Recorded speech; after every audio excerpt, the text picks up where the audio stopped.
No, ma penso che Perde praticamente anche la vostra attività il fatto di avere questa. Certo, vi ringrazio. Siamo partiti in verità da questo punto. Negli alberghi, soprattutto quelli termali, purtroppo la ristorazione è sempre stato un costo più che una possibilità di ricavo per gli alberghi stessi. Facendo delle analisi abbiamo visto però che può diventare anche una risorsa e quindi aiutare proprio anche il ricavo totale dell'azienda. Per far diventare questo però una soluzione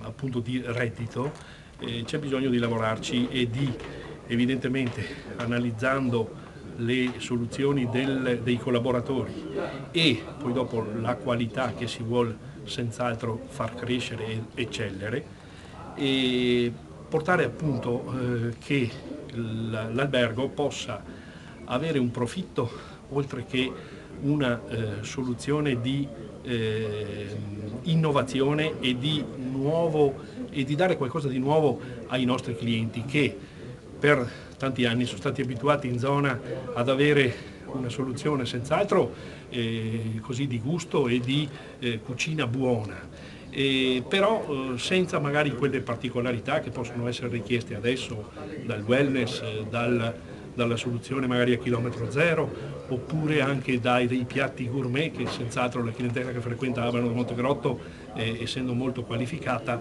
ha senz'altro necessità.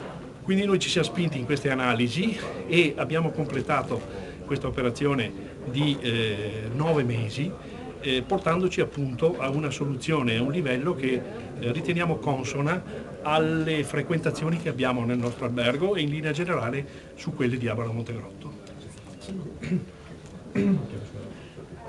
Sembrano concetti distanti, chilometro zero e una clientela internazionale. Come si combina questo matrimonio? Allora guardi, la clientela tradizionale, come dicevo prima, ha già assaporato tutti i nostri piatti. La clientela nuova, magari quella dell'est o comunque i clienti nuovi che si affacciano alle terme, hanno bisogno senz'altro di qualcosa di innovativo.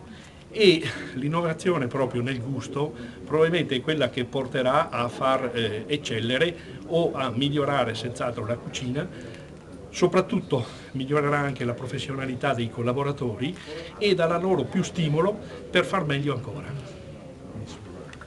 Grazie. Grazie.